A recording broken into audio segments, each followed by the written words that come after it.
Ladies and gentlemen, welcome to another episode of the Justin Palmer Show. The Justin Palmer Show. Today's guest is Naqam Washington out of New York. He is a trainer to the stars, self-made, with help along the way from unexpected resources. He's a beautiful human being, someone I met at the Renzo Gracie Jiu-Jitsu Academy in New York. And he's got just an absolutely beautiful soul. I really enjoyed the conversation that we had today. He has incredible insight on growing and being the best at what he does. And he truly trains superstars as well as regular people. And he treats everyone with total respect. He is light in your day when you know him. And I hope everyone gets a chance to see that on this episode. Enjoy. It's the Justin Palmer Show. Here we go. Woo! Woo! There we go. We're good. Looking good. We're good. What's up, partner? How you doing? Doing well. You're encouraging me to get the Viking facial hair. This is just out of necessity to cut shit out in the morning because of the little ones, you know. You are super efficient, more efficient than I am. I'm just trying to make my life easy. Yes, I get it. I understand. So meditation must be better out there as well, correct? You definitely feel the connection with the universe. It's been, I don't remember if I talked about this on the show, but I woke up the other morning at like 3:30, just couldn't sleep. And I went outside and the sky was just pitch black and you could see all the stars. And I just sat out there for like 2.5 hours and watched the sunrise. It was incredible. Wow. That's beautiful. Yeah. How are things in New York? So, New Yorkers are resilient. And you walk around, the only time I realize what we're going through in New York is when I see someone with a mask. Like life is almost normal. There's waiting lines for people. There's waiting time for people to get a table for outside. You go to Central Park on a weekend. It's like all of Manhattan's in Central Park. During the summer, people open up the fire hydrants. There's block parties every other block. I literally forget we're going through a pandemic. Unless I leave the apartment, I see someone with a mask, like, oh my God, I forgot my mask. I go all the way back upstairs, right? So it's basically normal. Like 9/11 happened here twice, blackouts. It took an adjustment, but it's like I went to the gym. I'm a director of the gym as one of my hustles, and people were fiending to get back in. Like it's people are rocking. We're resilient. We're tough. We want to go. Yeah, never bet against New Yorkers for sure. I feel like the city definitely has some challenges, but it'll just come back in a different form. Right. Adjusting to the new normal, right? Speaking of being a new normal, the other day I was eating and I tried to put food in my mouth and I still had the mask on. Like I'm conditioned now to wear the mask. Like I forget it's there, right? Before it was like, oh, this is horrible, this sucks. And you take it off and it's like, you ever hear people say air tastes sweet? Sometimes when you take off the mask, the air is sweet. But now, months later, we're conditioned to it. I literally try to eat with the mask on. I felt like Forrest Gump. I'm like, and I hear people do that often because we're now getting conditioned to wearing the mask. Yeah, I took the youngest to the coffee shop yesterday, and she wants to wear a mask because she sees us wearing a mask. She's only like 18 months. And I was just thinking the whole time, I was like, how fucking weird is this that she thinks that's normal? Yes, dude, it's a weird time. And you know, I feel bad. My little girl. So when the pandemic first happened, she was, finished school remotely, right? And so we would speak every day. And the moment her mother was brave enough to say, okay, you could take her to the park, and we had like play dates outside in the park. It was like we were in a bunker for like 5 years. It's like kids just was so happy. Like, and we got to the park around 8 o'clock. I'm like, all right, it's time to go. She didn't want to go, It's like, because it's the first time she's seen a live person, a kid her own age, in months. And I just wonder what the effect will be when they do studies about the socialization and everything else, because, I'm in my 40s. I love my alone time, but, these are the formative years for a lot of kids, and they need the socialization skills. They need to know, they just need that energy. And I'm in fitness and I do remote training. I love my clients, but it sucks. It sucks. That transfer of energy is just not the same. I think if you're conscious and you're aware, you would appreciate relationships, contact, and being around people a whole different way. You shouldn't be on automatic anymore. It shouldn't be assembly line Monday, assembly line Tuesday. Like, you should really value relationships. And the first time, like, I took a risk and saw a friend, it was like I said, we were in a bunker. It was like, The Walking Dead, it was just crazy. You're coming like, yes, it was crazy. And then when you see each other, like, do we hug? What do we do? You know what I mean? Like, well, forget it. I'm gonna get it, I must get it from you. You know what I mean? So you definitely value your relationships different if you're present, if you're not on automatic. Totally. Yeah. I shook somebody's hand like a month ago, and I remember just being like, in the moment, I was like, fuck it, right? It's like, you just shake the fucking guy's hand, right? Yes. But I don't remember ever thinking about that. Yes. And Justin, like, it's like just a checklist. I got my mask, I got the sanitizer. I'm like, it's crazy. I think about that stuff. My keys are like not even, they're like last on the list. Like that stuff seems to me more important. And there was a time, like, talk about like brainwashing. There was a time riding the train, I didn't even want to sit down because I thought the germs is, listen, you can't believe everything you read on the internet, but we're in an unknown situation. I didn't know what was what. Like, it's just crazy how this adjustment, and now it's like, it's almost normal. Like, I'm working out with a mask now. It's almost normal now. It's crazy. Like, I would love to see where we are in the next year and a half. It's going to be amazing, because they even said there's a second wave coming. Like, what? How are we going to deal with it? Well, to be continued. Sure. Is it required that you train people with masks right now? So it's funny. So I have friends in different parts of the country, and they say like New York is a prison state now, because they're in Texas, they're in Atlanta, they're in Connecticut, and they're in a gym. They could go to the movies. In Seattle, there's indoor seating, and they send videos or pictures like, they're stuck. But in a lot of states, some states, I don't know the exact number, it's no mask when you work out. In reality, the physiology of the body, you need oxygen to produce energy to work out. Like, I'm working out with a mask, and and I'm in great shape, and I have to turn my head and take off my mask because I'm fearing I'm gonna pass out, and I want no one to give me CPR with bad breath. Like, I'd rather die, you know what I mean? Because just rather not. But it's amazing. I talk about New Yorkers are resilient. Like, so for the first month, I said, let me just run. Fuck it. Like, I could run. And like I said, I think I'm in really great shape. And you see people who clearly never ran before, who gave a fuck about exercise, going for it. And that is just a human spirit that I just love, right?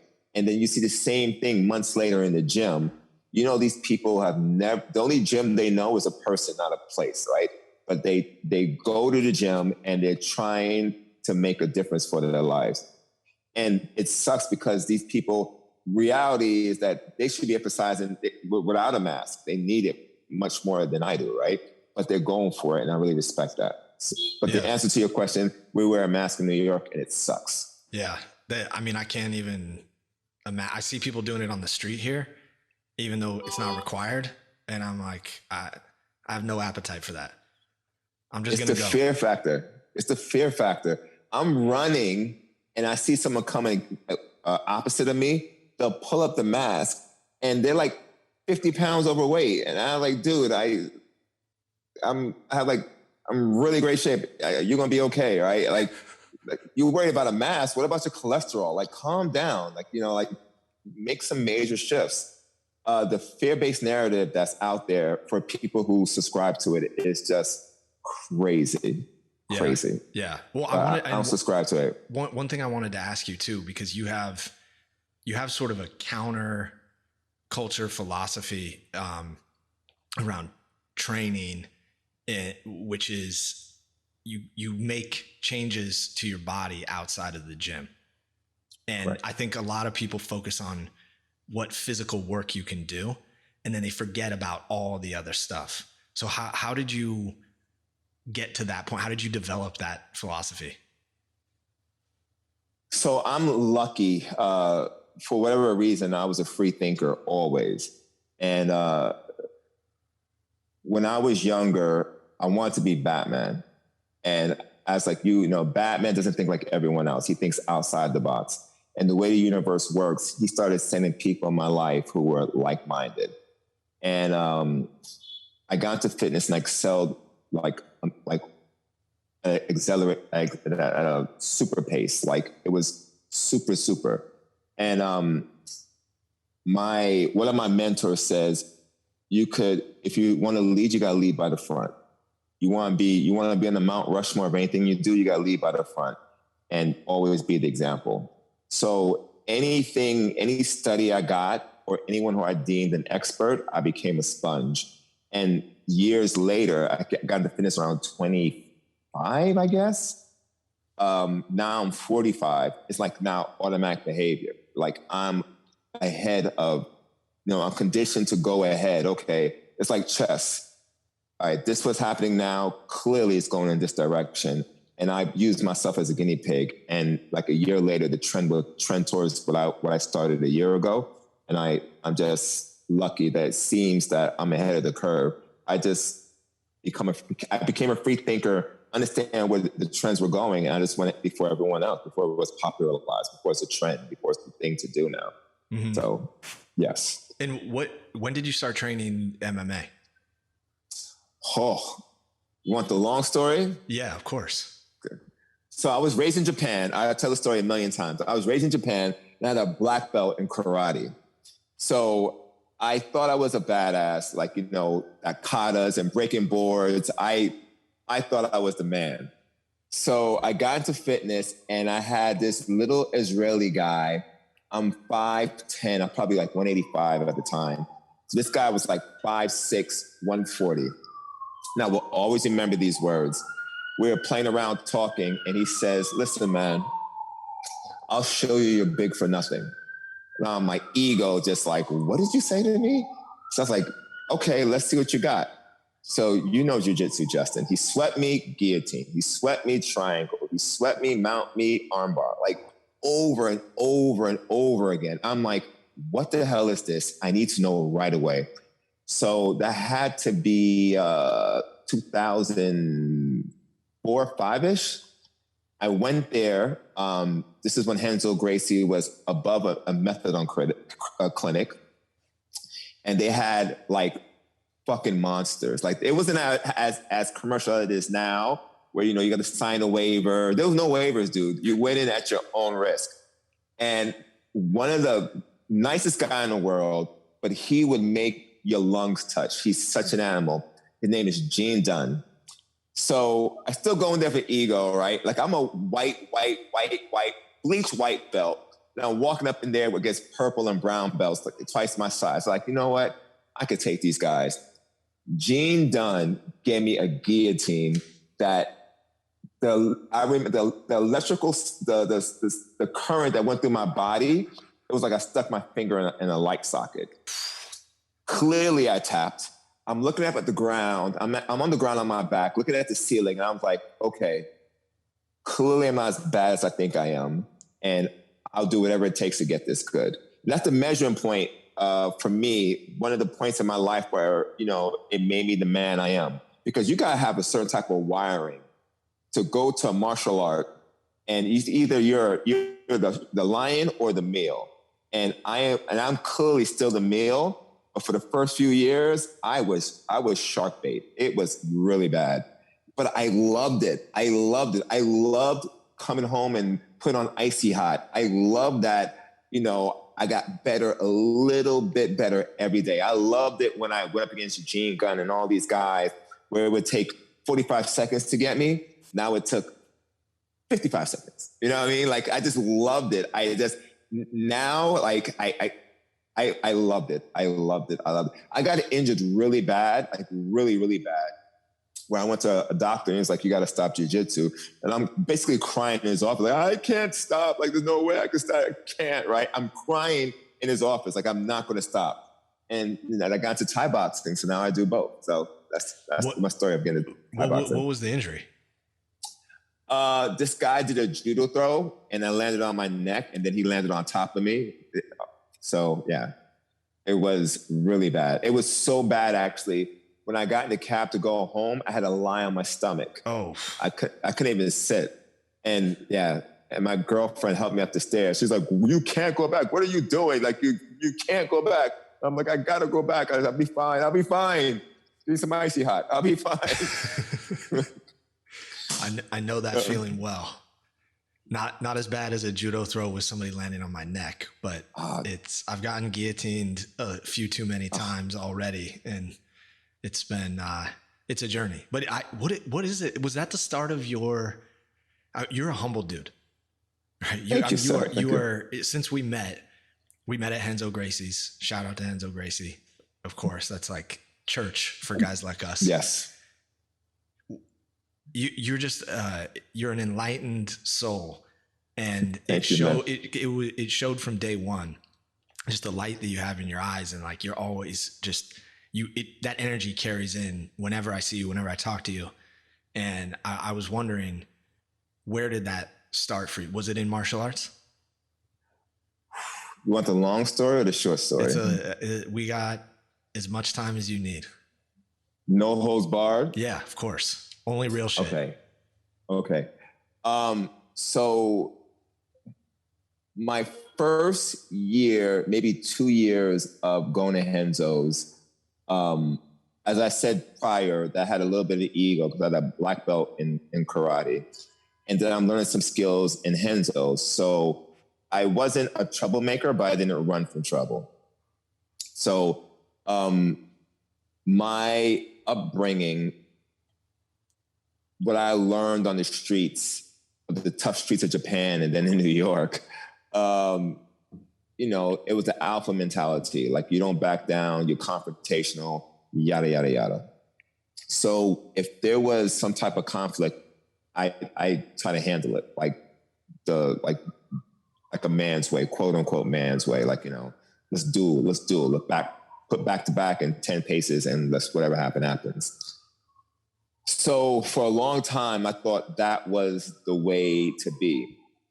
And then I was with a friend and I thought I was doing the right thing by defending her honor. Like, we was in the bar and the guy took her seat and, it got physical. I threw water in his face.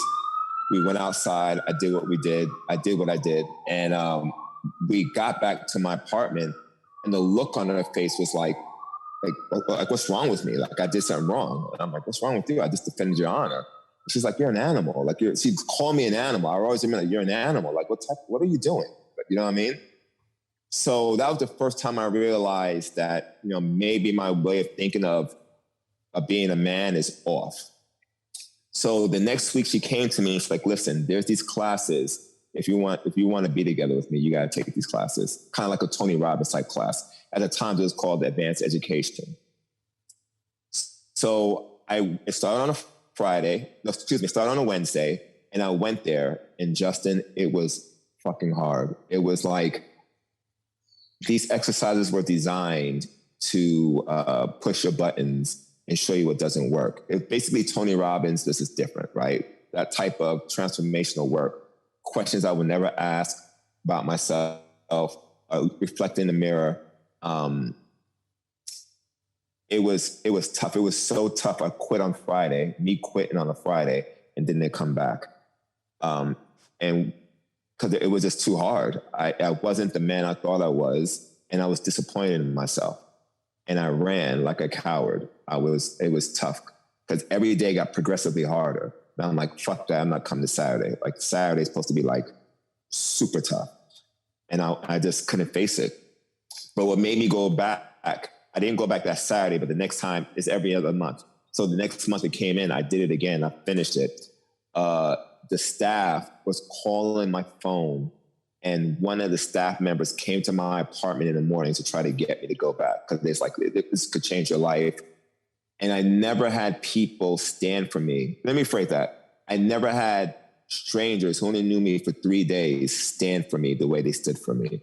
I'm like, okay, Donna was the girl who recommended I go. I'm like, listen, I trust her. I'm going back. I promise you I'll finish. And when I went there, it just changed me. It's crazy. I can feel it.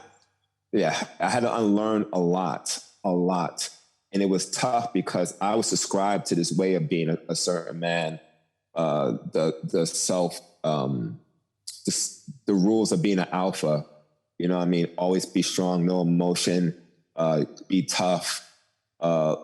Love is a woman's emotion. You know what I mean? Like you got to rule with the iron fist. Someone says something, they disrespect you, you put them down.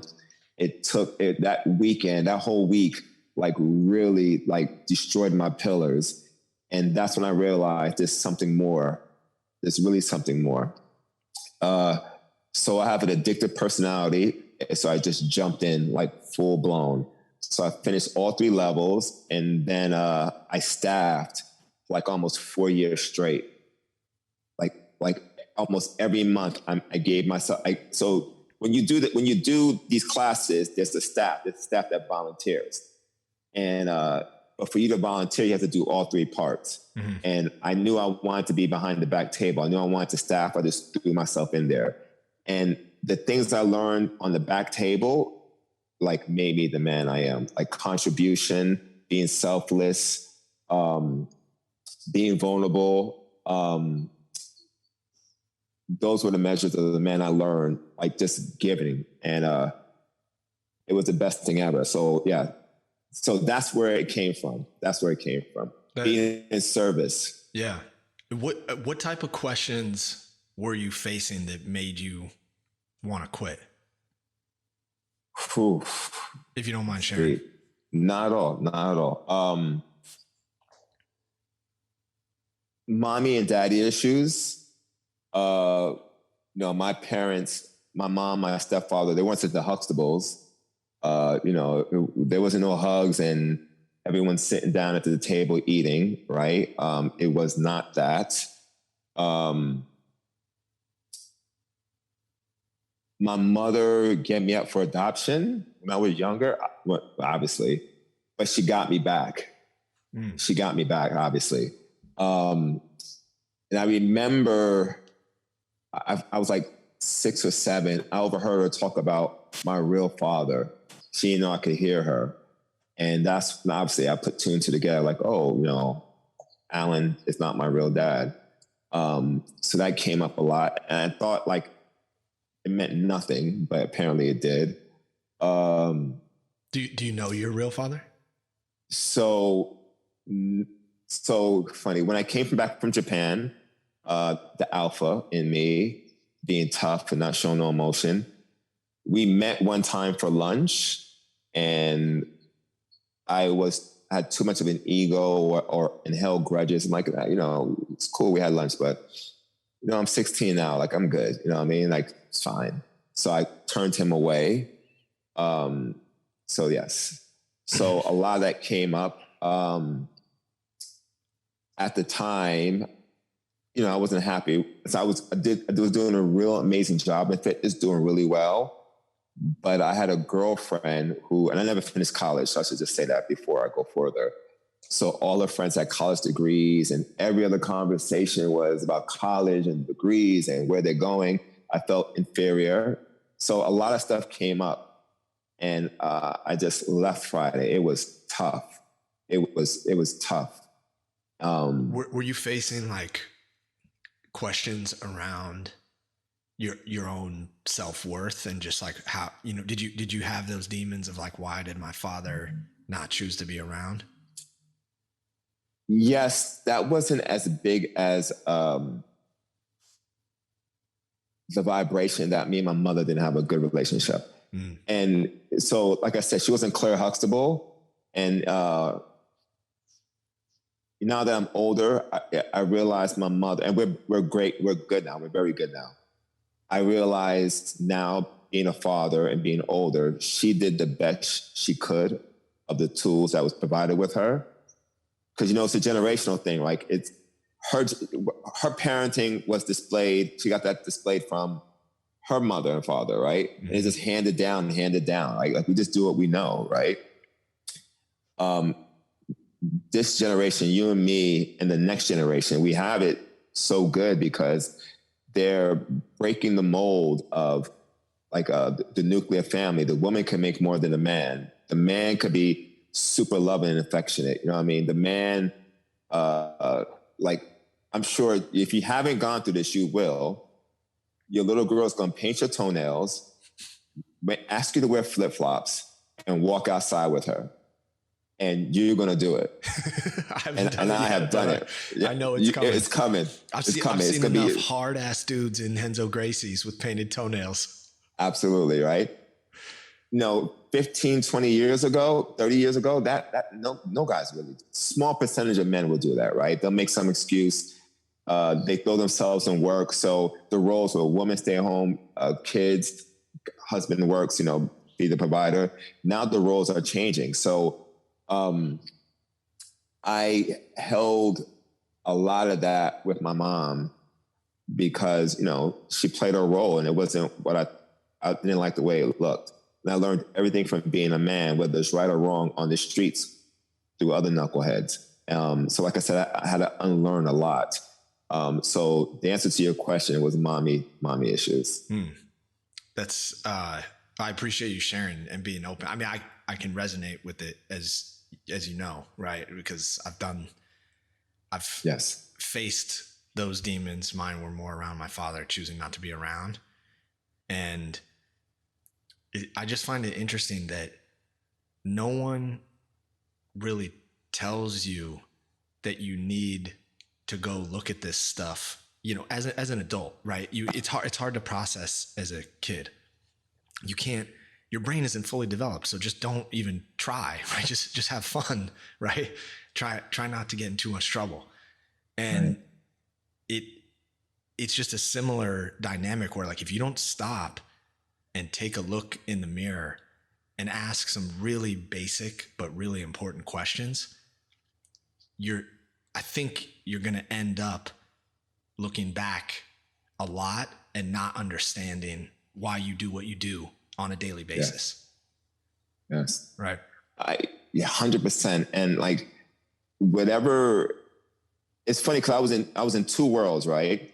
So I was in a world in Brooklyn and my cousins, and, I would say guys who society would frown upon, like you wouldn't want to raise your kid to be like these guys. So I felt I had to be that image, right? But then when I come to Manhattan to work in fitness, I'm around successful people who saw the light in me. They stood for me. Like, shortly after I started taking these classes, I got a client and he gave me Brian Tracy CDs or DVDs. And I listened to him, right? My ear was different when I heard the message because I took those classes prior than years ago, right? So it's like the universe has conspired over and over again to send people my way to stand for me. Going to Hanzo's, when I had a hard time, might have been, something I got to see a shrink about. Like, I didn't mind getting beaten up because, it was just like therapy for me. That's maybe a reason why I didn't want to give it up after getting beaten up so many times. I had people continually standing for me. And eventually I made the decision that the people standing for me, I need to be around them more than the guys who just want to be victims and hang in the corner and talk about woulda, coulda, shouldas. And, I just left them. And once I got that energy off me, it's crazy. My life just, boom, exploded to another level. I just surrounded myself with this amazing people. Yeah, well, you're known for training some big names, right? That's how you spend your day now. What was it like for you? Was there like a clear line in the sand where you said, I'm not hanging out with these guys anymore? Or did it happen slowly over time? How did that evolve? So one of my clients who does really well, the guy who gave me the Brian Tracy stuff, like, listen, when you hear something, I call it the American Idol test. Like, if it's a 10, it's a 10. He gave me sound, good, transformational insight. And I would go home to Brooklyn and try to regurgitate it to my friends. And, that didn't go well. You know what I mean? Like, that didn't go well at all. And I just started to realize that it was just draining being around them. You know what I mean? Like, I'd rather just stay in Manhattan and just be in a gym doing nothing than go home to Brooklyn where these guys, their day of life is not ideal.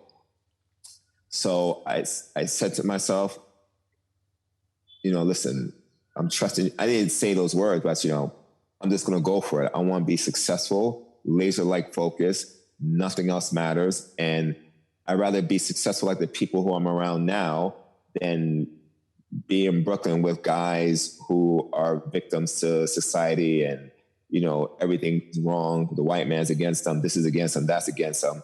It was hard, but I just did it. I just did it. And I haven't looked back. And it's funny because one of the guys a few years ago, and I try to be even humble on social media. Like, he reached out to me, it's like, I'm happy you're doing well and blah, blah, blah, blah, blah, blah. I guess I feel he's gotten older and mature based off the vibrations of his message. But he was one of the guys who's like, don't go to Manhattan, there's nothing but trouble. And at the time, to be brutally honest, in the early 2000s, I was, leaving the nest was not easy. And they were a comfort zone. They really did their best to woo me to stay in Brooklyn. I was like, I just can't do it. So it was hard, but after the first 2-3 weeks, it was easy. Yeah. Very easy. I think a lot of times people don't want you to change for their own selfish reasons. I'm not judging based on that, but it's just, people don't want to lose their friend or lose that connection. And, in life, some people transcend those situations and other people don't. And I'm not sure what the formula is beyond moving past those relationships. They're poison. I'm working on I'm working on 2 big projects, and you fail till you're successful, right? And my life is full of failures, but I'm going for it, right? And I don't mind telling people that at all. I am kind of like you, but not in Hawaii. I'm very happy with my life. Like, if I die tomorrow, there's no regrets. Meaning, I went for it. I made an impact. I touched and inspired as many people on a daily basis. Even if it's just a hello, give them a compliment. I'm committed to being the best father ever. I'm married to my passions and I have several, BJJ, Thai boxing. I love chess now, comic books, anime, exercise. I have so many passions that I'm engulfed in them. Like, it's rare I'm in a bad mood.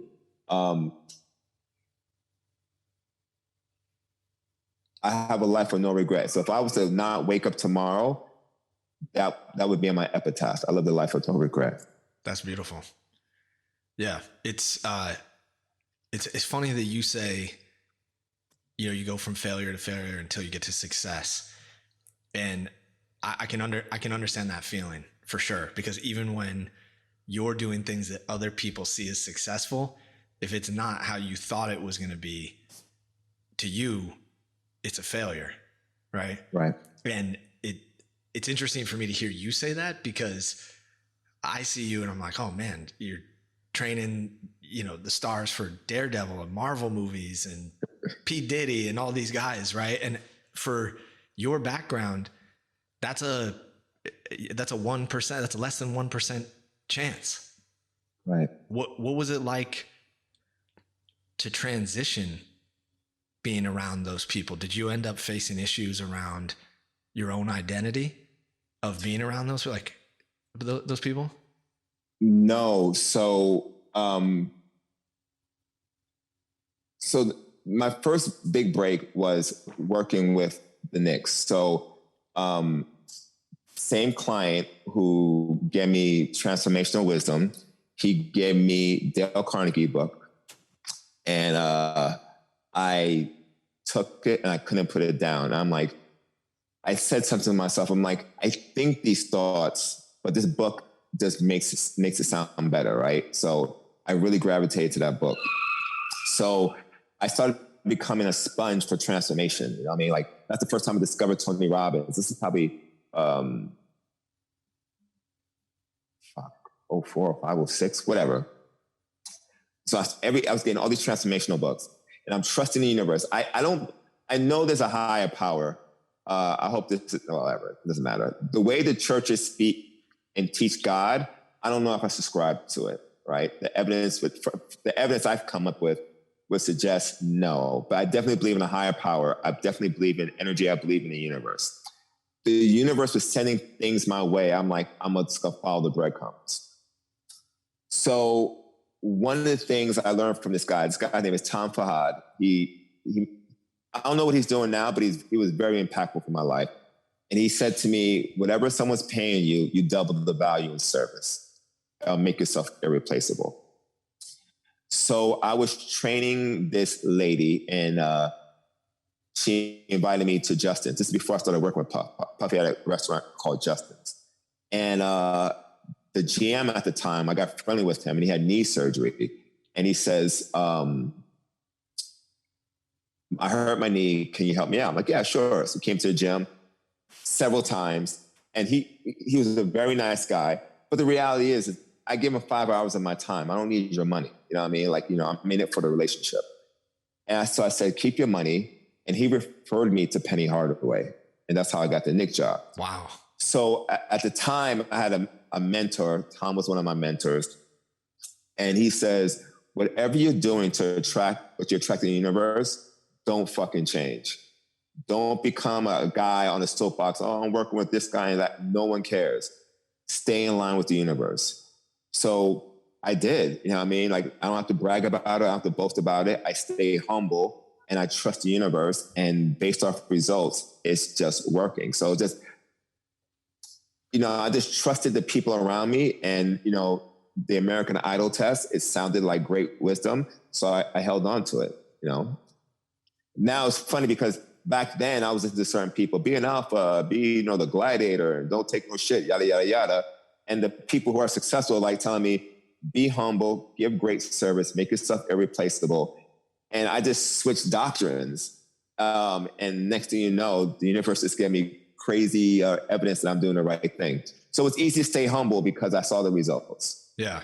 I think it's really interesting that was kind of the start of your journey to success, is training athletes and stuff like that. And I know you're really interested in comics. And so for you to train the star for Daredevil, right, is like, it's just such a beautiful thing knowing you. And I was curious what that was like. Was that just like a dream come true for you? So I've told this story several times. So I'm going to say it again. I said this story on a few podcasts when it came to Daredevil. So I was working as an independent contractor in a gym in Manhattan, and so I'm 5'9.5", 5'10", 175, and I'm working and I'm friendly with everyone in the gym. So one night, true story, I told the story a million times. In the gym, especially in Manhattan, there's a lot of alphas.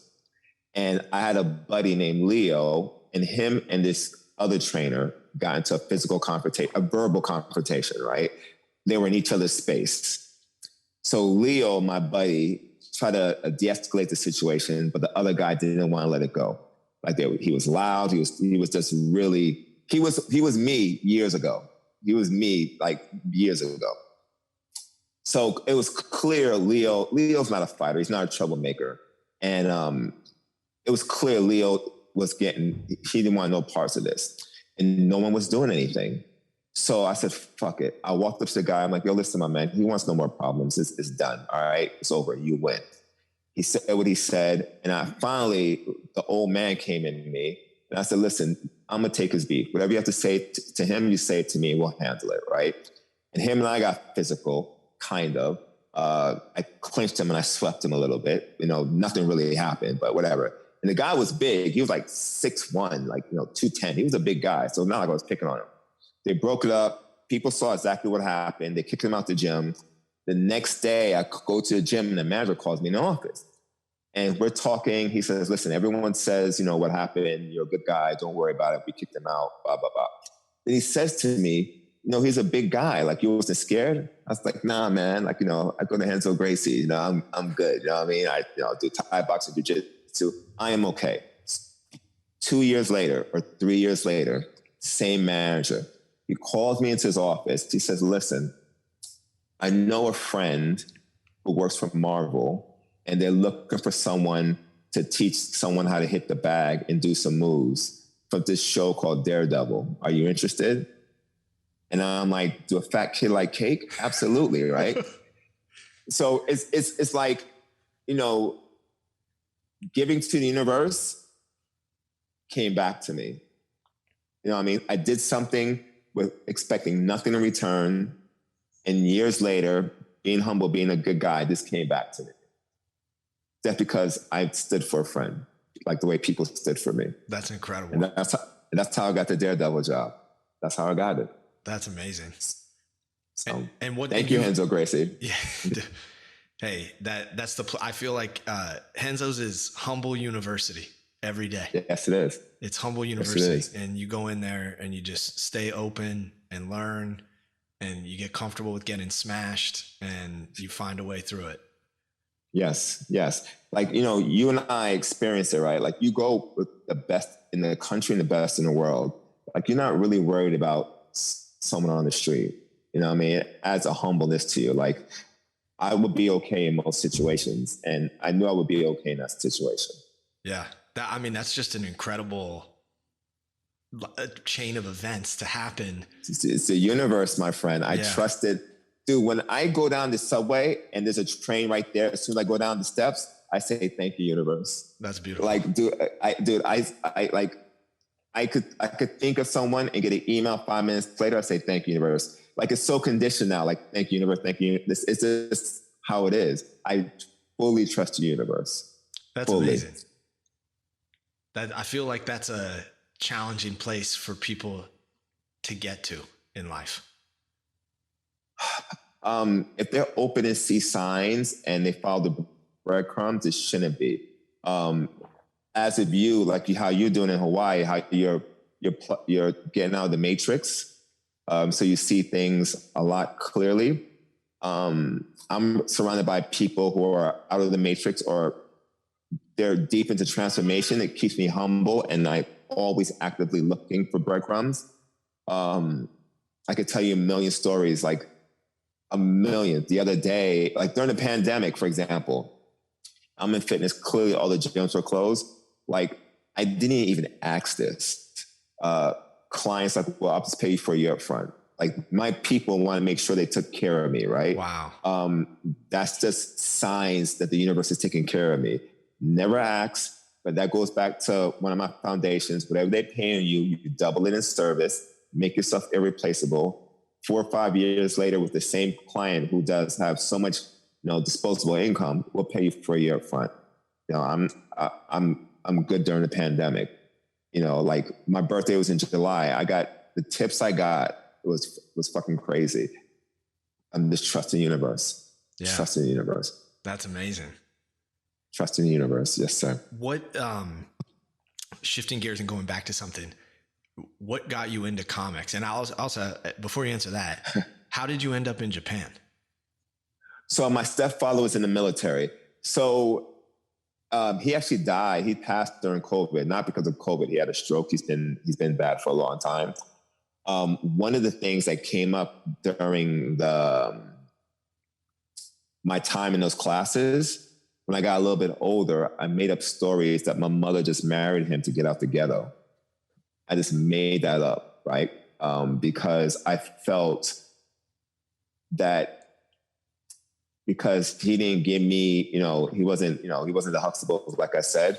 He just treated me good enough that it was like a punishment. Like he's punishing me because my mother didn't really love him. So anyway, that's fucking deep, man. This shit you make up when you're young, a young adult, all that type of stuff. But it's funny, at his funeral, I realized how good of a man he really was. And same thing, he did the best he could with the tools he had. So he was in the military. So I was in Japan from 3 to 16. That's how I got to Japan. But now my comic books thing. So I wasn't the best reader growing up. And I just didn't like to read, half retarded. I'm just making it up. I don't know. I just wasn't, I was definitely behind in reading. And I will always remember this. My mother gave me a Thor comic book, and the pictures helped with me understanding the words. And after that, it was a wrap. I just wanted to read everything.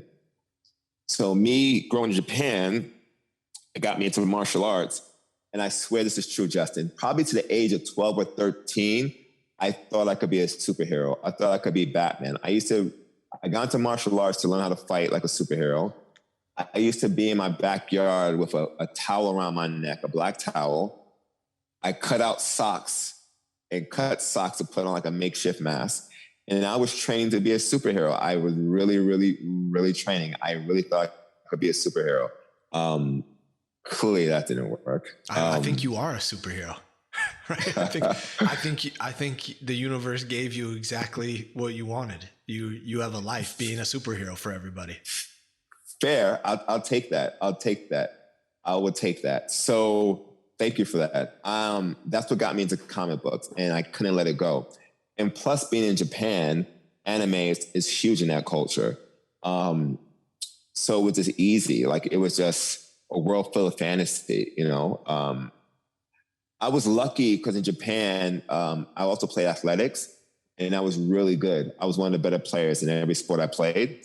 So I didn't get picked on the way a conventional nerd would get picked on for liking comic books and nerdy things. You know what I mean? Like I got a pass. So it was cool that everyone knew I liked Batman, Superman, Spider-Man. No one really bothered me.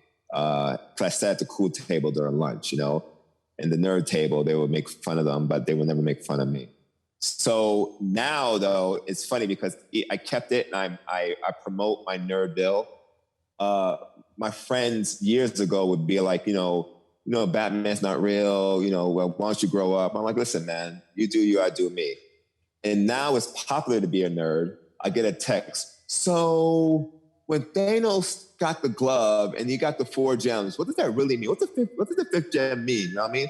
I'm like, nah, dude, like Wikipedia, go somewhere else. I'm not a source of information for you.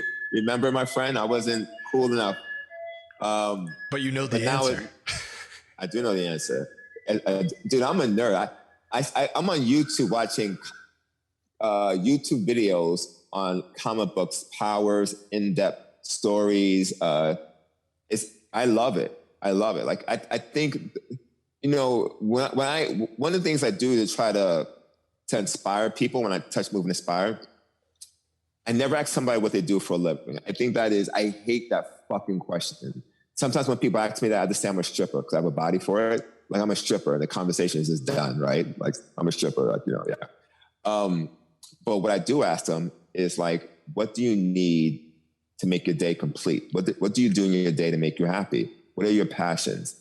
And, a lot of times people will be like, my kids. I'm like, nah, that's a responsibility. That's not a passion. Like, what is your passion? What is something that you do? You could do it for free for the rest of your life. And I talk to people where they say something like, well, I used to dance in college.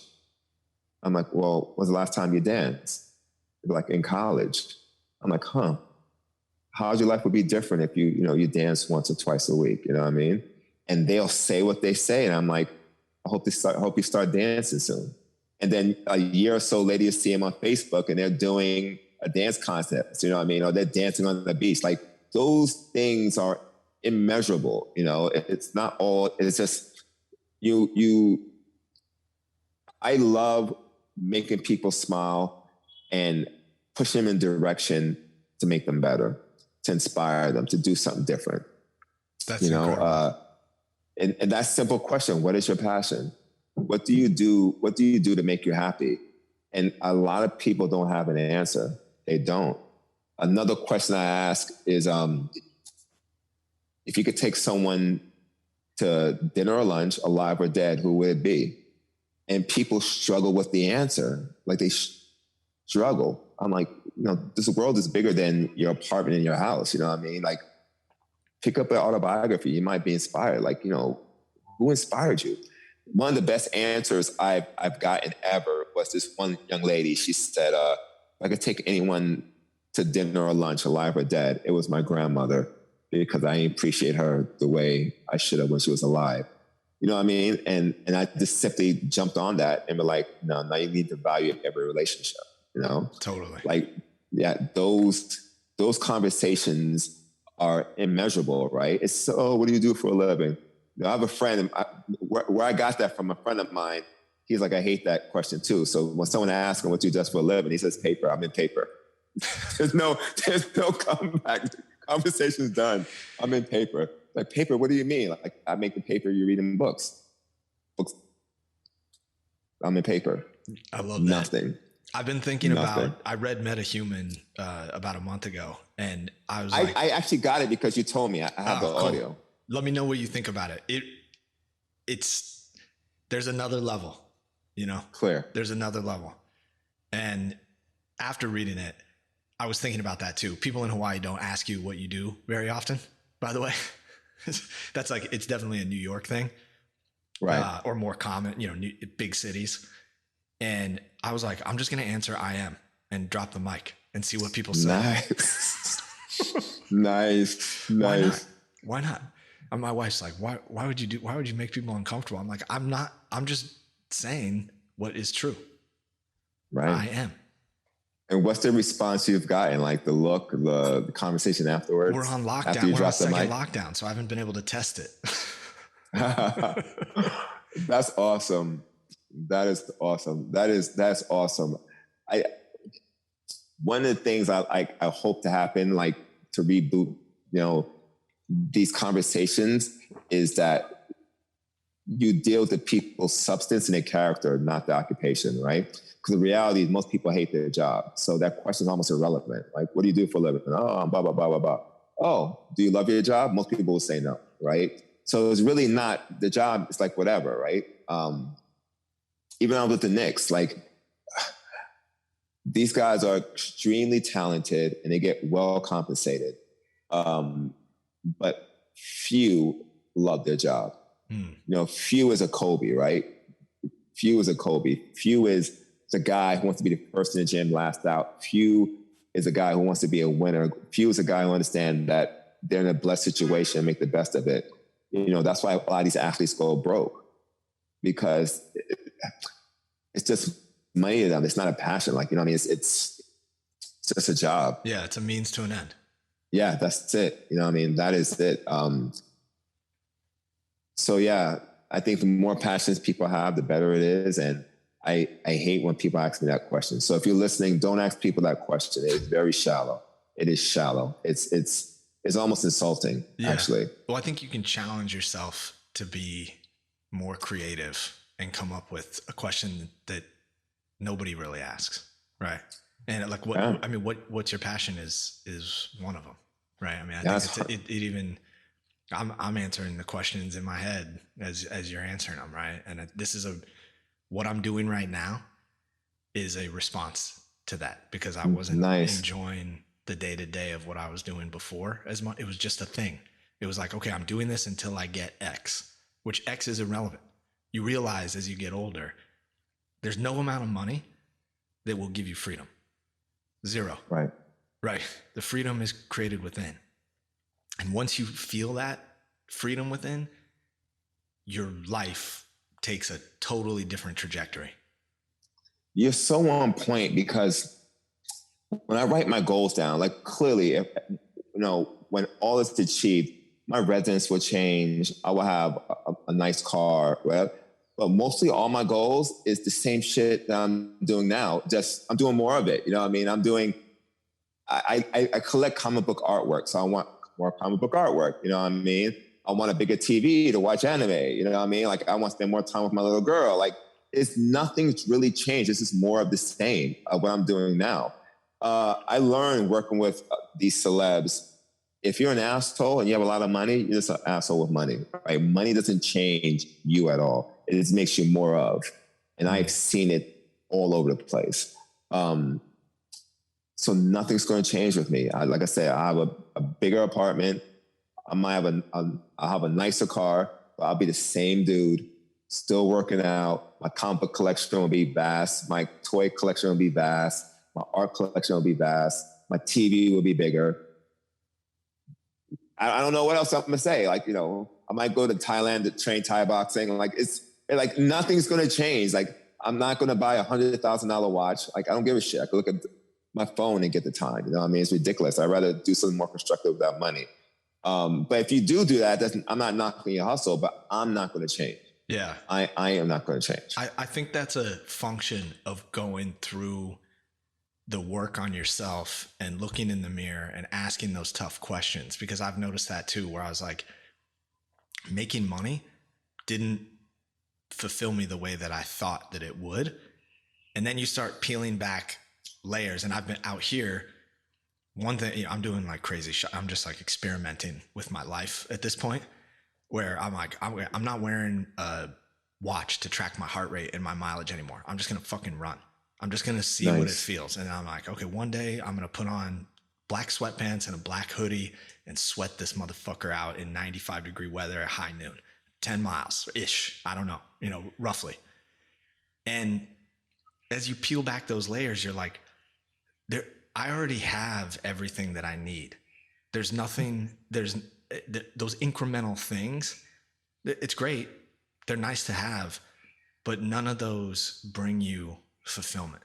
And that's a hard lesson to learn. I'm worried about, going back to your point about kids and how this will be studied in their socialization during this period. My kids go apeshit on the iPad on virtual school, and they're bouncing around and they want to do the emoji thing. And I see them getting attached to these things. I'm like, we got to peel it back. We've got to peel this back big time. And one thing I'm considering is homeschool. Like let's not go by that agenda, because that agenda is conditioning those kids to just connect through a device instead of connect with what's right in front of them, the people, the relationships, the nature, the universe, all of those things. And that's been a big point of sort of me. I'm just trying to develop a philosophy around that, because I'm like, I don't want them to be on Zoom calls all day. Right. I get it. I know several people, I think they're called pods, where people take 5 or 6 kids within the same age group and hire a teacher to do homeschooling. I think it's a great idea. But if you have to, listen, if you don't have the means, and your kid still goes to Zoom, it's your job as a parent to make sure they have some type of social structure. Like my kid goes to soccer, and she's in soccer 3 days a week, 2 days a week, and 2 days a week, and she plays games on the weekend. I set up where when I have her every the weekend, she has play dates. I'm like her personal assistant. Like I take her to all these different play dates, right? You know, Justin, she'll literally wake up like, what's on the schedule for today? I'm not exaggerating. I'm like, all right, you got Della at 3, and then you have blah, blah, blah at 8. You know what I mean? Like that's literally what it is. I make sure she has socialization, because now watch her interact is great. She had a friend over the other day, and the friend is definitely trying to be the star of the show. And I'm like, all right, let me see how she handles it. She bends, but she doesn't break, and then she pushes. And I love that. And you're not going to get that in a Zoom call, because she read the body language. She says, okay, I'll let you go one more time. She says, okay, now we're doing this. You know what I mean? Like, I love that. And that stuff is important. It's very important. For sure. Her first game 2 weeks ago, my kid is really good at soccer. But the first game, Justin, it's like she learned how to walk from a wheelchair after 8 years. I'm looking like, this can't be my kid. It was like, I was like, what? I almost yelled to the coach, take her out the game. She was so bad. I'm like, what the fuck is happening? Like what is happening? And, you know, we have this thing called Mamba mentality, right? After Kobe died, like I loved Kobe Bryant. So it hit me hard. And I was like, you had the Mamba mentality, but, you know, like, was this your best day? And she says, no. Like, you're not going to get that in a Zoom call. You know what I mean? It's kind of like when we go to Henzo's. Like, we think we're good. Then we go up against, you know, Gordon and Ryan. And like, oh, we're not so good. You know what I mean? Like, you know, it's just, it's measuring right in front of you. And two things happen. Like, the same thing when I got guillotined. I either make a choice to retreat or go forward. And she chose to go forward. And that stuff is valuable. So if you can't get to a pod, make sure they have structures with other kids, and they just throw them in the playpen, and just whatever happens. Yeah, totally. Yeah, we've been lucky that we have a few neighbors with kids that are the same age, and they can run around out here after the class, because they need it, you know? Absolutely. I was awesome, trying to man. I was trying to structure jujitsu like 3 times a week, and I was like, you know what, let me peel it back a little bit and just let him go play. Because he gets off the computer and he needs to go run and just be free with no structure. Is he surfing yet? He's starting to. He paddled out with me the other day about probably like a good 200 feet off the beach, and he was comfortable. He was a little uncomfortable going out there, and I was a little uncomfortable. Right? I was just watching him like a hawk, you know, because he can swim well, and the kid is strong. He's a big kid. But he's absorbing it. We've got boogie boards. They're going full aloha out here. Nice. Yeah. Listen, when it opens back up, man, I'm sure they got surf camps. Listen, it'll be fine. It'll be fine. Yeah. It'll be fine. Yeah. Absolutely. Look, I have no complaints, right? I was able to, especially with 3 young kids, I'm so thankful that we got out of New York when we did. We literally left the weekend before it shut down on like a Sunday or Monday. I left that Friday, and wow, it was surreal. I remember talking with my wife. I was like, we have to go, because I think things are going to be a shit show. I don't know what's coming, but I know New York City is not prepared to deal with a health pandemic. Yeah, no city was. Our entire country wasn't. Right. I mean, the powers that be, like I said, I'm not meant to club smart, but why don't we just shut down the whole state, the whole country for like 4 to 6 weeks? That would help everyone, right? But this stays open. That stays, I don't know. Yeah, I know. I can't, I have nothing else to add that's productive on it. And so I'm over it. We're living life, you know? Yes. And we're enjoying every moment with the kids. I wanted to go back to something you said earlier. You mentioned that you have an addictive personality, and I was wondering if that has been a big part of your success in a lot of ways, in fueling you to stay committed to what you're doing and be better at it and push yourself and grow. How has that changed your philosophy on life? Well, one of my goals is I want to be in the Mount Rushmore fitness. So when I was going to become a male nurse. Did I tell you the story? No. I was going to become a male nurse. Yeah, I was going to become a male nurse, and I took this young lady on a date and went to go meet the parents. And I didn't like the way they were making fun of Ben Stiller because he was a male nurse. And at that moment, I was like, I'm not going to be a male nurse. In the universe, I was going to the same gym I always go to. I'm very friendly with the management. And he just said, you want a part-time job here? And I'm going to school, working as well. I'm like, yeah, sure, why not? And I got the job and I excelled. And I remember writing my goals down. It's like, I want to work for an NBA or NFL team, like over and over again. And, less than 5 years later, I'm working for an NBA team. And so once again, I just followed the breadcrumbs, like, there's something to this writing goals down and visualization over and over again. So I would write my goals down over and over and over again. And now I'm so conditioned, like I want to be the best. I read almost every study. Everyone who I feel is smarter than me, I become a sponge. I watch them. I take what I like and put it towards my type of style. And, Justin, the reality is that most people do just enough to get by. And my friend Tom Pahat's like, he's the one who says you do 10% more than everyone else. In a few years, you'll be elite. And I just held on to that. Like I did more and more all the time. I made myself irreplaceable. And now 20 plus years later, I'm conditioned to it now. Like it's just automatic. I don't even think about it anymore. Like now that we're talking about it, everything I do is consistent with me wanting to be the best. Yeah. What do you think drove that within you?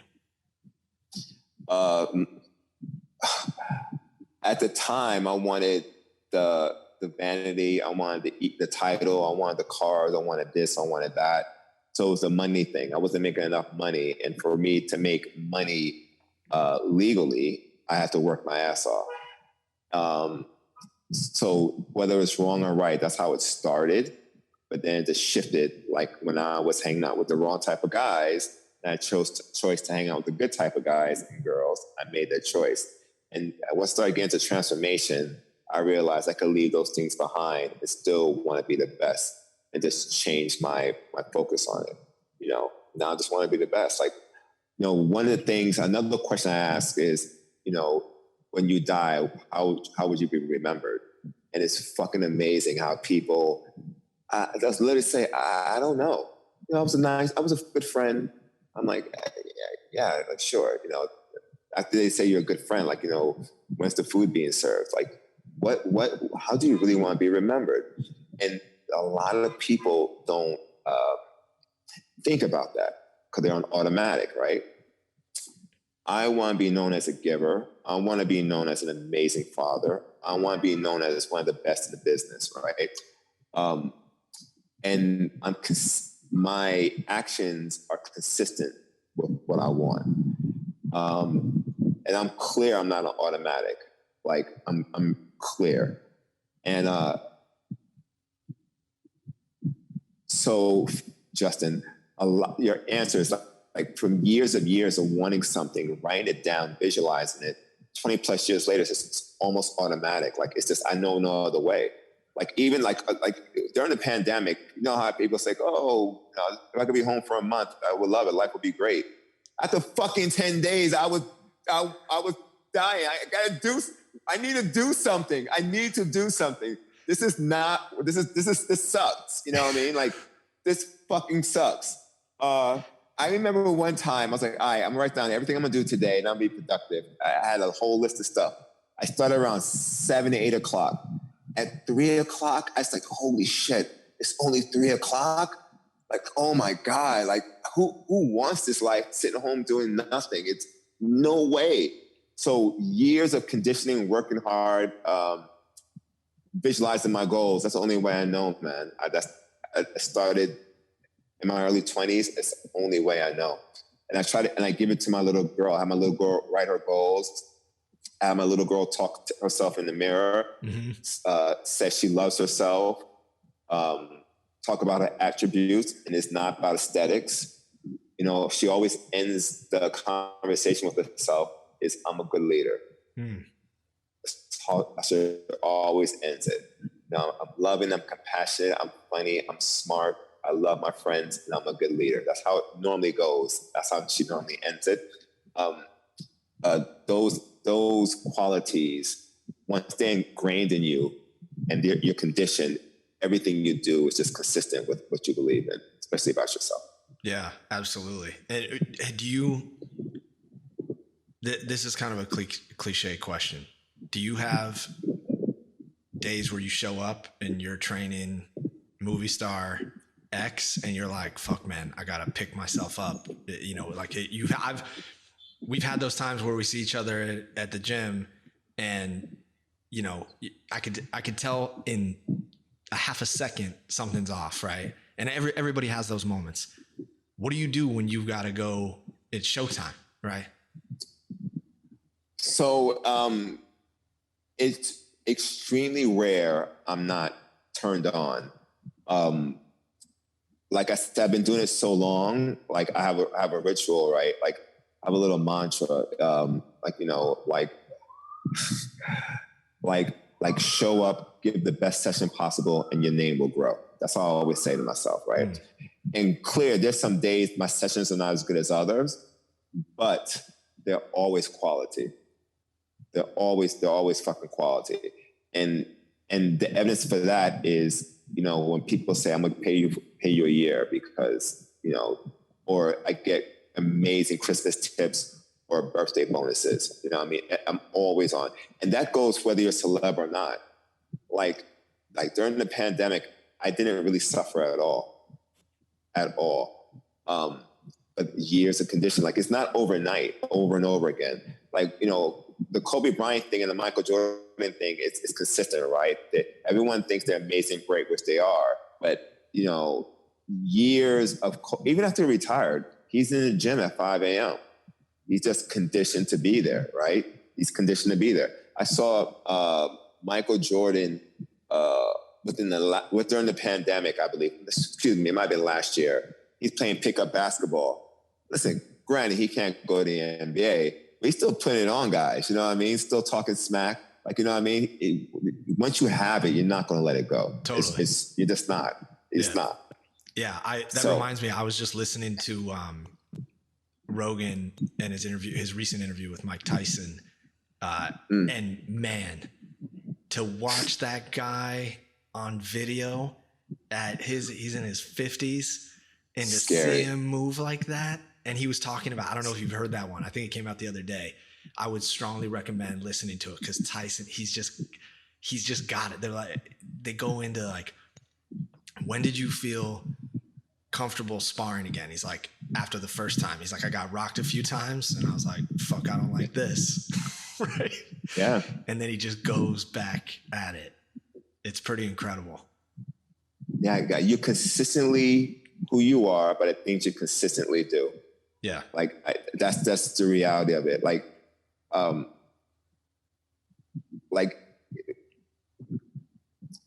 and I extend that to people, not just the physical, but with their way of being. If you're consistently a giver or you're consistently making a difference, you're consistently being nice, you're consistently giving compliments, you're consistently smiling, you're consistently doing things to make people better and the world better, years later, it's automatic. That's why it's like when you see people that, you know, I'm not the most bubbly person in the morning. I'm good enough, right? But you know, you have those people so bubbly, like, fuck, can I get my coffee first? You know what I mean? Like, come, like it's 7 a.m., like relax, you know what I mean? But they are who they are consistently, right? And I love it, right? And it's the same thing with people who are angry smurfs or grouchy, you know what I mean? Like, well, I'm inviting your audiences, people to be the example. If you keep doing it every day, a little every day, years, it's so automatic. It's so automatic like for me to compliment a woman. Like I was like, oh, that dress looks pretty on you. I don't say that. I say that color looks amazing on you, because that's I think that's a more powerful compliment, right? Because listen, they're in the mirror. It's more than a dress, right? But now it's just automatic. It's just so automatic. People can make a difference if they just put a little bit of effort. It's just being consistent. Yeah, and I think adding to that, it's a choice. You make that choice regardless of what happened yesterday or what happened last year or what happened when you were 5 or whatever it was. The big thing that I've learned, and I really love the way you put it, is like that consistency is a choice, no matter what it is, right? No matter if you can choose to be happy regardless of what's going on. And my experience during this downturn, I've had a legendary pandemic, right? I mean, this is show number 9. I'm loving the shit. I've got a bunch of stuff happening in my real estate portfolio that I'm battening down the hatches on, preparing for wintertime, whatever's coming. And we're in a good spot there.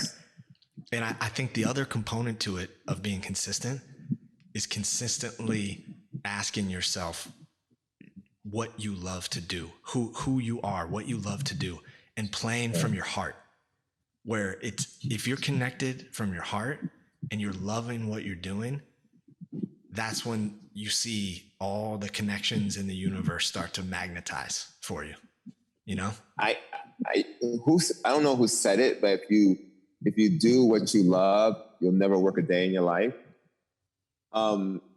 Sometimes, like when you asked that question a few minutes ago, it's like I'm always on, because I can't believe I'm getting paid to tell someone to do, unilateral, reverse lunge, like 5 more. You know what I mean? Like, let's do this, let's do that. Like, dude, I go to work in sweats and Ice Cube t-shirts or animation shirt. Like, dude, it's free. I am extremely fortunate that the universe has sent people who are really good people in my life when it comes to clientele. I don't advertise. I don't look for business. 99% of my clients are through referral. And, good people know good people. And that's how it normally goes down, And a lot of times, whatever my rate is, let's say I charge someone, whatever I charge, I'll take $30 off per session, right? Because it's not about the money, it's about the relationship. It's not always about the money. I got the Puff Daddy job because of that. So there was this girl, clarifying, she was beautiful, first of all, so it helped. So she couldn't afford me, right? But I said, listen, if you come at these hours, I'll charge you a lesser rate. Fine, no problem. She was getting married, really motivated, and she did the work. Like, she was amazing. Looked great for a wedding. Years later, I'm with the Knicks now, right? So I get a phone call from this girl named Dia Sims. She's Puffy's chief creative officer. And she says, Puffy's looking for a new trainer. Your name came up. I'm like, oh, okay. So I go to his office on Broadway and I meet her before I meet Puff. And she says, yeah, we got your name from my girl, Janelle. You worked with her to get her ready for her wedding. And all she kept doing was talking about you. And I'm like, yeah, yeah. So I met him, auditioned for him, and it was a wrap. But that's an example and I got that from Dale Carnegie, right? Just sometimes it's not always about the money.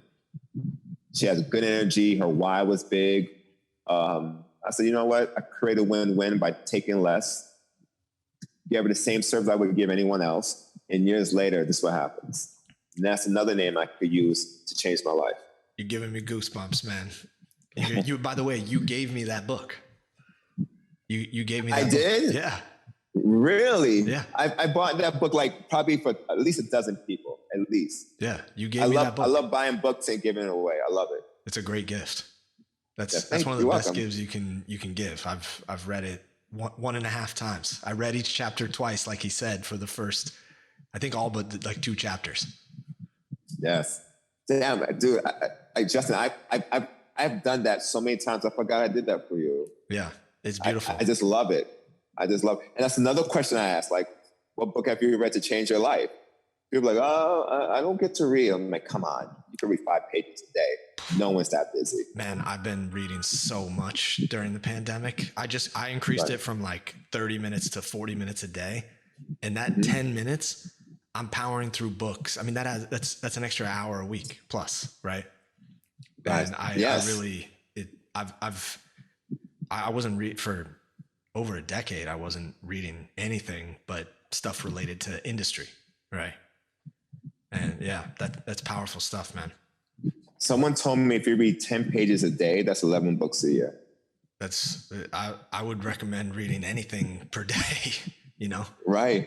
I think it's the most, for me, even before I start the podcast, I try to read and meditate.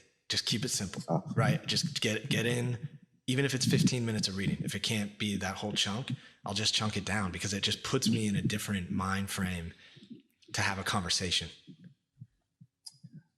So you and I have spoken about meditation a lot, and there's 3 things that I've noticed that people who I deem successful have. The 3 common denominators: they read, they work out. I don't even care if it's yoga. They work out and they meditate. Everyone who I deem successful do 2 out of the 3 or all 3. There's no less than 2. And meditation has changed my life. I cannot emphasize how much it's changed in my life. And I've taken meditation courses where I've learned a lot. Some days are horrible, and I'm okay with that, and some days are amazing. Just go for it, and again, be consistent and watch your life change. To calm your mind is crazy. Totally. To calm it is crazy. Totally. I love it. I wish they had this in public schools, and I wonder the effect it would have. It has to be amazing. Yeah. I think public schools need meditation and they need jujitsu. You teach those 2 things, right. And I think society will iron out everything that needs to be ironed out. I agree. I agree. But the powers that be, party before country, right? Yeah. I mean, we're in for some interesting times for sure. Especially Given the fact that most people just line up in the center. Most people just want freedom. They want to be able to pursue a great life, whatever that means for them. And that was another big motivation for starting this, is just to have real conversations, real people, talk about life, talk about how you can grow, how you can be better, how you can do things differently, how you can connect with yourself. Meditation changed my experience on life. And it was really hard for me. It was really hard for me to quiet my mind down. And years of practicing it builds up a muscle that I can meditate for 30 seconds and clear my mind now. Yeah. Now I go for it on the train. Listen, I'm far from a master of it. Like I said, I have some days that are just, not, I deem great, but it's part of the process. But then I make up for it for days that are just amazing. Back to your thing about the world and, the life people want to live. We're getting to a time where, you and I could speak freely and there's nothing, it's not censored, right? Censored. But now, whether I believe it's a vocal minority, I don't actually believe it's a majority. You can't have hard conversations without people getting offended. And the reality is you can't change anything without hard conversations and people getting offended. That's, you adjust, it's hard to say the emperor's naked, And, I make it, remember a few years ago where every kid gets a trophy, no matter what. Like my little girl, when she's great at soccer, I'm like, you are fucking amazing. Stanford, here we come, right? And there's other times I'm like, oh, I got to take a DNA test. Are you my kid? Like, this is not happening. And now it's moved up to the adults, right? Like, the adults now is your feelings matter, right? And you, with a family and a business, you cannot govern your family and business by feelings. Feelings change moment to moment, right? Right and wrong facts never change, right? And normally it's right down the middle. And for me, my experience is speaking to people on the left, on the right. They're so far apart where the reality is it's probably somewhere in the middle, right? It's just horrible. Like, it's so bad. Like, yeah, we're in interesting times, and people are being quiet because they don't want to poke the bear, because now everything is race. You're racist this, racist that. Like, now it's kind of like a woman who cries wolf with the sexual harassment. You're taken away when it really happens, because it's like liquid now. Like, oh, you can make up a comment like, oh, I don't want to go to Harlem. Why you don't want to go to Harlem? Too many black people there. You're racist. Like, nah, dude, I just don't want to go to Harlem. Like, it's fine, right? I had a friend one time, we were out, and I said, what do you want to eat? And she just looked around, and she says, can we go anywhere? But I don't like Indian food. I'm like, why are you whispering? She said, I don't want no one to think I'm racist. I'm like, because you don't like Indian food? It's ridiculous. Like, you need a lot more equity to be a racist. You know what I mean? Like, it's ridiculous now how we are. Like, everyone's getting butthurt, and they use race as an out. I think it's horrible, and it takes away from real sensitive racial issues that needs to be put in the forefront. But everything now is all about race. It's just ridiculous. But you can't have these conversations, and especially you. Like, if you was to say something, whether it's black related, someone like, oh, you're racist. Like, nah, dude, I know this guy for a long time. Like, they're making a comment like that. It's not racist. Like, it's ridiculous. Totally. Like, can we just be grounded? And we have kids, and we have to maneuver it. Yeah, I think you're right. I hadn't thought about it in that way of, I can't remember exactly the way you phrased it, but everyone is focusing on it now, and now they're looking for it in everything, which when you do that, you can find evidence of anything, right? It doesn't matter what it is. You're going to find evidence of something. We're forgetting that there's just a human element to being a part of this universe. And right. I think a big part of that is people are judging each other. You're constantly just judging back and forth. And that doesn't do any good. And I'm so thankful to my mom my mom's a total hippie. My person to have lunch with would be my mom, because I could never have enough meals with her. She's just, nice. She's an amazing human. And that's very nice. I know she listens to every podcast because she texts me great insights on every podcast. So I love you, Mom. Hi, Mom. Hi, Mom. But it's when you have to let go of that judgment and just realize that someone may have a different view from you, and that's okay. If you right. become a better listener, you may actually learn something. Right. And I think that's what I think you're right. We're hitting on all the points of why I'm doing this, which is let's just have a conversation. I don't care where it goes. I have no agenda on what should be said. I have stuff that I feel like you and I could hit record and we could talk for 3 days and we wouldn't run out of things to talk about. And that's what I'm interested in. Absolutely not. I'm interested in talking with people that are open and have their own unique perspective. I'm not interested because you're successful, right? I viewed you as successful just by how you treat other people.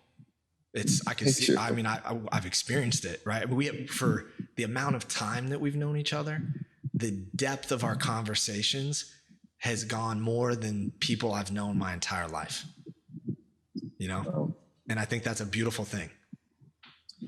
Yeah. And I'm around, like, the universe again sends people my way. I can have these conversations on a regular. And you said something that was good, being a great listener, like listening is a talent. And I think for you to have great thought-provoking conversations, you have to be open to all. So for example, I listen to people on the left, I listen to people on the right, and I'm like, listen, Barack Obama, I didn't agree with everything he did. Like, there's no one in the world you agree with everything. Like, you're not a robot. You know what I mean? Remember Coming to America when Eddie Murphy met his bride and he was like, jump on one leg and what do you want to do? Whatever you want to do. Like, I am not programmed that way. I'm a free thinker, right? I listen to people on the left, listen to people on the right. I love Tony Robbins. Despite what people say, I love the man. I listen to Deepak. I listen to Brian Tracy. I listen to even Brene Brown. Everyone, you can listen to everyone and get something. You're not a one-trick pony. And it's the same thing with exercise. Like, I'm not a one-trick pony. And because I'm so open to all these ideas, they great conversations, right? Great conversation. I don't know if you're aware. Do you know who Cardi B is? Cardi B? Yeah. Yeah, of course. Okay, of course. Yeah, I'm still plugged into the Matrix at a metaphysical level. So do you know who Candace Owens is? Yeah, I'm not as familiar. She's like, is she the right wing African-American lady? Black. Okay. Yeah, yes. So, I use that in quotes, by the way. I don't actually believe that statement, but clear, right. I understand. So, the first time I heard Candace Owens, my friends were like, oh, she's blah, blah, blah, blah, blah, blah. And she's, she hates Black people, but she's Black. I'm like, all right, that's ridiculous. Let me just listen to what she has to say. So I'm listening to her, and I've listened to her a lot during the pandemic. Now, clear, there are things I don't agree with what she's saying. But once again, I don't agree with anyone 100%. But if you listen and you listen with a skillful ear, she has a lot of valid and very good points. And policy and politics is her zone, right? So Cardi B, who is a rapper, if you're 21 and younger, she's not a rapper to me. She's just someone who can hit the beat, but whatever. Occasionally she jumps in the political arena, right?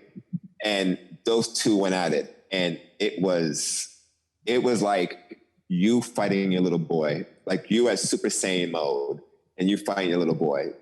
Cardi B had no chance.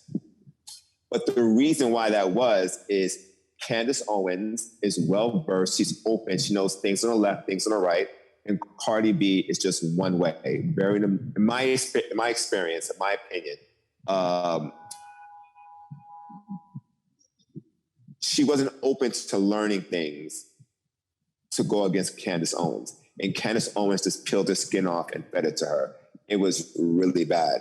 And one of the things when I like watching debates, I like watching Peterson, I even watch Shapiro, I watch Coleman Hughes. I so many people I watch. And one thing I like when they do is they're open to anything. So you could throw a topic at Candace or any of these people I just mentioned. They're well-versed and they heard everything before and they're prepared. And I want to be like that, even with politics, exercise, life. I don't want to be a one-trick pony. So yeah, I'm listening to everyone I can because everyone is valuable. You can learn if you're open to learning. Yeah. You mentioned that you're working on a project right now. Was it writing a book? Can you share that or? Yeah. So fucking funny. So I'm writing a TV show, a comedy about a gym. And I think it's fucking funny. I think no one is safe. Black, white, straight, gay, fat, skinny, whatever. You could be trans, super, I don't care who you are. No one's safe. Everyone gets it, right? I think for me, if you want to be great, you can't be like everyone else. And for me, the great shows, I think Beep is one of the greatest comedies in my lifetime.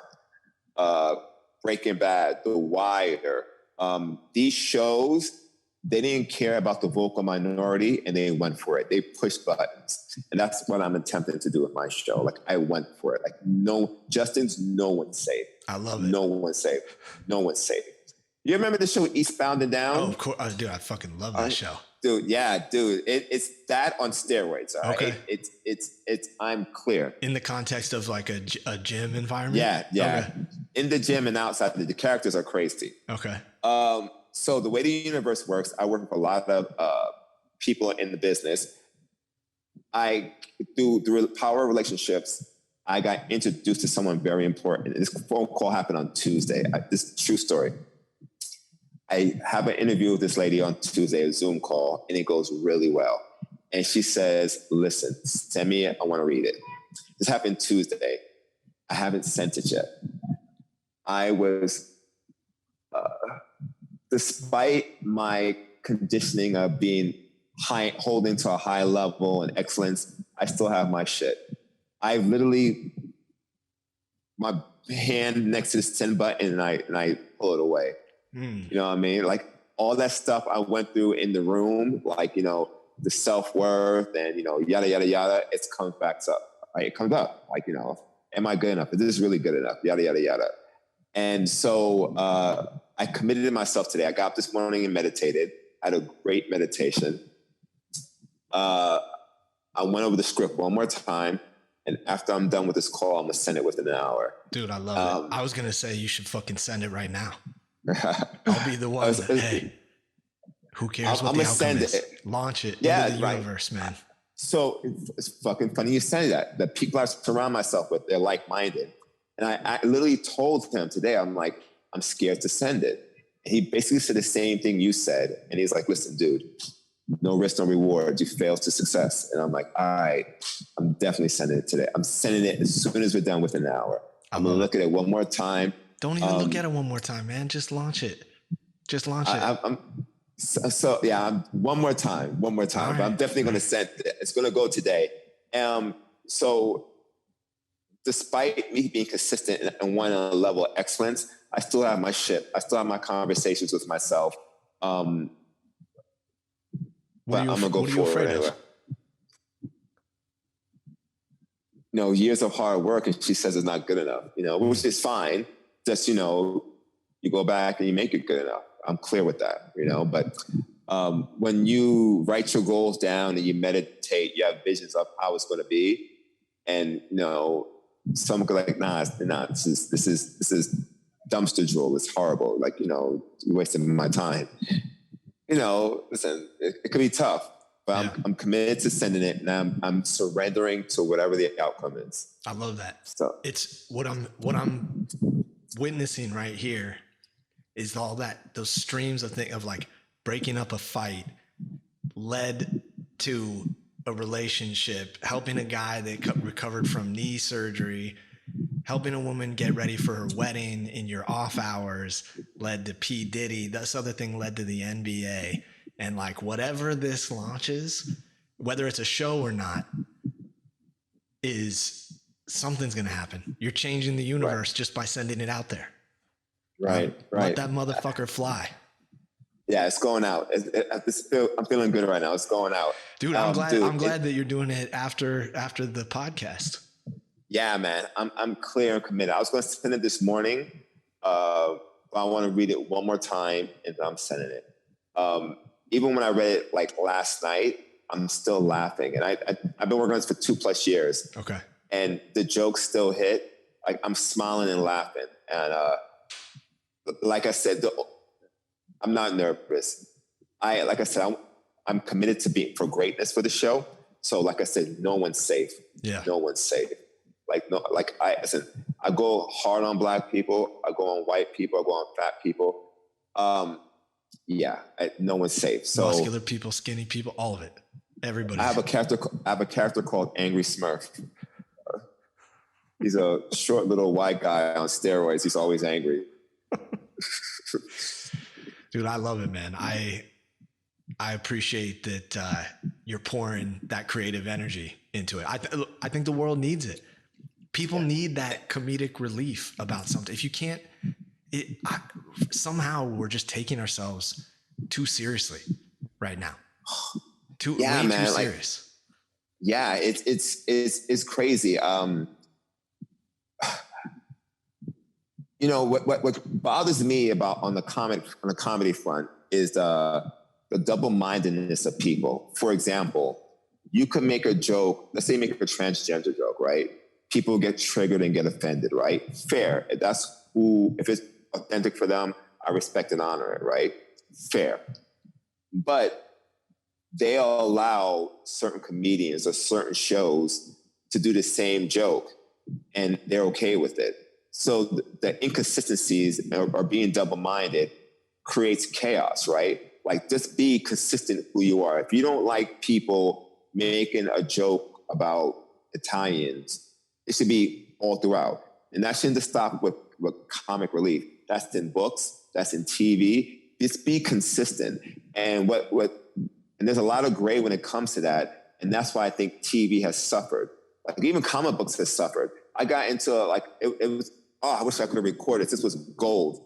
About a month ago, DC, listen, we all know Wonder Woman, right? So when I work with my coach and they was like, why do you like fit women? It goes back to Linda Carter and Wonder Woman. I remember a time when I was young, she would spin around and become Wonder Woman. I don't know how old I was. I ran to the TV and kissed the TV like she was real, like she was my girlfriend, right? So that's my origin story with Wonder Woman. I love Wonder Woman. Most people love Wonder Woman. 100%. And the reality is that me being a comic nerd, last time I read it, it's men who buy Wonder Woman more than women, right? So the men supports Wonder Woman. So about a month ago, DC put out an overweight Wonder Woman cover. And we was like, what the fuck is this? Like, this is not happening. This is fucking horrible, right? But DC Comics wanted to appease the vocal minority, like, see, now we have a woman that represents you, but this is not Wonder Woman. So the comic community, the hardcore nerds like myself, was outraged, and we voiced our opinion and how we felt about it. And the vocal minority was like, well, no, I have a woman that represents me. And no, you don't, because it's just a cover and it doesn't represent Wonder Woman. And if you really want to be representation in comics, make your own character. You know what I mean? Like, you shouldn't offend the hardcore fans because you want to be politically correct. And it just hurts the long-term game, because when it's going to stop? I had a conversation with friends who were like, no, it'd be cool. We could make Batman being black. I'm like, no, dude, like, no, Batman is white, and I'm okay with that. Like, it's okay to be different. We should celebrate our differences. It's okay. Like, can we just take color out of it for a moment? It's a fictional character. It's okay. Like, what is happening? But these type of conversations and the inconsistency, because if you say someone, well, Black Panther should be white, no, he can't be white. I'm like, why? Because he's black. I'm like, and Batman's white. Like, you can't have it your way. You know what I mean? Like, it's just a fictional character, dude. Like, can we just stay within the lines? It's okay. It's okay. Talk to your shrink. It's okay. Like, you'll be fine. And we have these conversations now about everything. Like, everything. Like Mulan, I read somewhere that she wasn't Asian enough. The live action Mulan. Yeah, I don't know what that is. I saw it come out, but I don't know what it is. So there was obviously an animation Mulan, and so they made a live action, right? And there was a part of the Asian audience was like, she's not Asian enough. I don't know what to do anymore, man. I don't know what to do anymore. Here's the test. I don't know where I read this. Close your eyes and have a conversation, and you'll realize how important any physical feature is to any human, you know? Right. That's it. Right. It's that simple. It's yeah. So what's the goal of the show? Is it to be kind of an eastbound and down with just like using comedy to show that differences are okay? Is that like the big message, or am I? So I'll send you the script so you can read it and we could talk about it. But that. Yes, it's in that realm, right? Like I'll just use Veep. I think Veep. Have you seen Veep? I've seen like 1 or 2 episodes on a plane, but I never watched it seriously. Okay. The writing in that show was like Mount Rushmore level, and nobody was safe. Nobody. You could be in the bed and critical, someone will make a joke at your expense. Like no one was safe. And, you know, that's what I want. Let me rewind a little bit. I'm being a bad storyteller. Veep, Game of Thrones, Breaking Bad, Sopranos, The Wire. I'm sure I'm missing some. When those shows came on, the next day, people were in the gym. That's all everyone talked about. Totally. I mean, you just named a fucking hit list of shows. Yeah. Like Monday morning after Game of Thrones, people would do our exercise and they'll talk to everyone around them about Game of Thrones, right? That's what I want for my show. That's exactly what I want. And I know I can't do that by worrying about people who's triggered or the vocal minority. I go for it. I want people to say, did you see what Angry Smurf said about blah, blah, blah, blah, blah, blah? It's so mean, it's so funny, but it's so true. You know what I mean? Like, the gym is an amazing a place of business because you can have a Google executive, a soccer mom, a stripper, a drug dealer, a porn star, and I'm saying all this through experience because they all been in the same gym at the same time, right? Guys doing a startup, a UPS salesman, a college student, all 20 feet from each other. And at that time, they're just people working out and no one gives a fuck, right? They just whatever. And that's what I want. And no other place really has that type of, that allows the type of demographic. So the stories are interesting. The banter is interesting. It's just crazy. Dude, I'm already hooked. That sounds incredible. Yeah, I feel like the question is, are you going to go streaming or are you going to go traditional network? Too much sex, so it has to be streaming. Got it. Oh, hey. Dude, I think that's the way to go today anyways. Too much sex. Okay. So this is not in the pilot, but one of the things I have in my notes, this is a true story. I went to the bathroom to take a whiz, and you could see the stalls, right?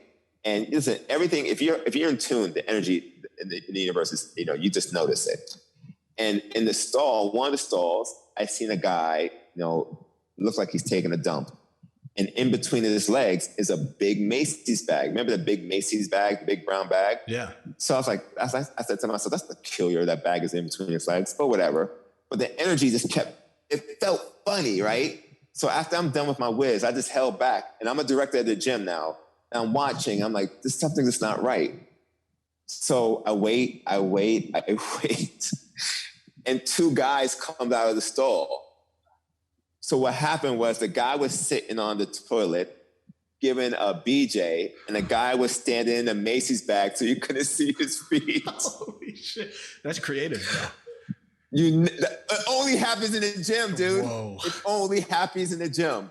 And I'm like, dude, I got you. You guys gotta come with me. Like, but we revoked their membership. We kicked them out. And me and the GM at the time, we just looked at each other and laughed. I'm like, yo, E for effort. That is amazing. That is an amazing way to get things done. Yeah. But only stuff like that happens in the gym. The stories I have about the gym is crazy. I have to imagine the fact that your experience has been in a New York gym is it's just steroids. It's going to be that on steroids. Oh, dude. So one time, I don't know if you were aware of this. I don't know if it's still like this now, but Craigslist.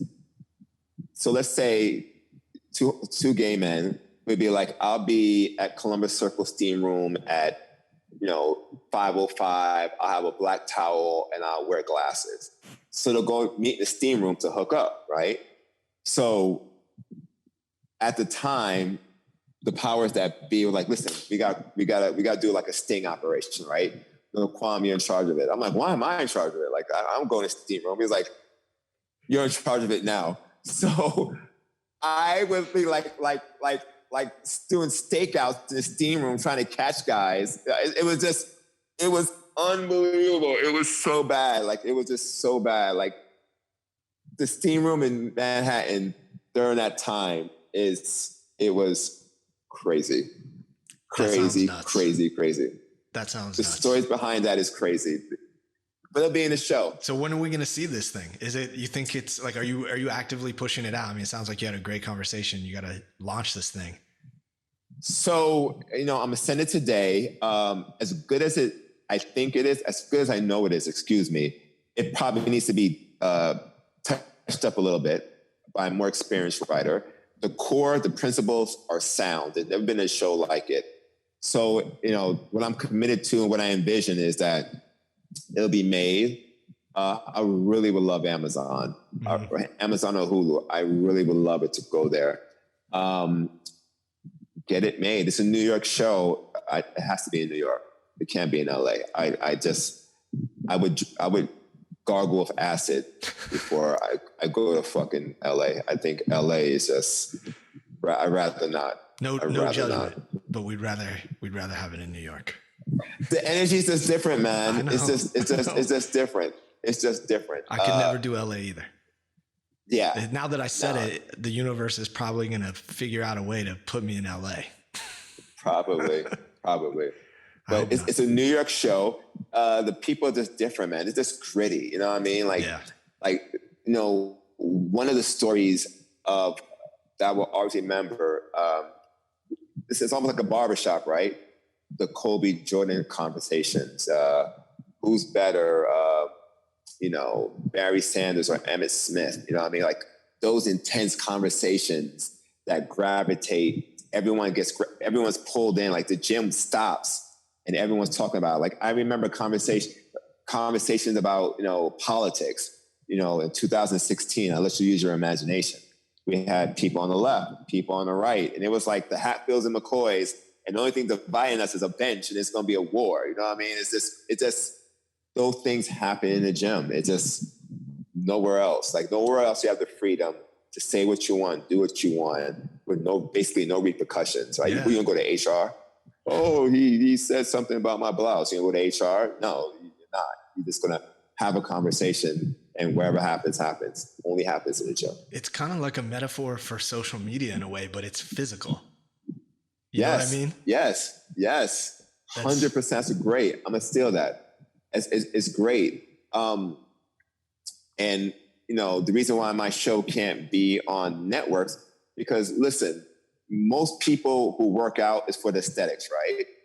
They're lacking. They want to be better than, look better in the mirror, right? So there's a lot of sexy people in the gym, and men and women, men and men, women and women. It's a social club. And there's a lot of sex in my show. Okay. I like it. I think we should end it on that note, man. We're coming up on 2 hours, and I love it. I love it. I'm excited to watch it. Dude, I would love to read that script. I'm going to send it to you as soon as I send it to this exec. Okay. I would love your feedback. Yeah. It's 32 pages, a pilot. And, I would love your feedback on it. I'm excited, man. That's cool. Well, man, dude, I appreciate you taking the time. It's so great to catch up with you. It's good. It's good to see your face, see that smile. I want to give you a big hug. Yeah, I wouldn't worry about the virus either. Yeah, I would give you a hug back. Yeah. No, we can hug it out. Ladies and gentlemen, that's it. Naqam Washington. You can find him on Instagram at Naqam Washington. He's also got a website that we'll post in the notes below for YouTube and in the description for a podcast. What an incredible human being. I really love that man. He has great insight to share. I'm excited to hear about his show and what happens. He already sent me the script right after the show. I read through some of it and it's hilarious. It's really hilarious. So please follow him. The man is a superstar. He really is a real life superhero. He's an incredible person. He's jacked. He's got it all. The episode speaks for itself, I think, and I hope you guys enjoyed it. Thank you very much, and thank you very much to Chris Williams. He's producer extraordinaire.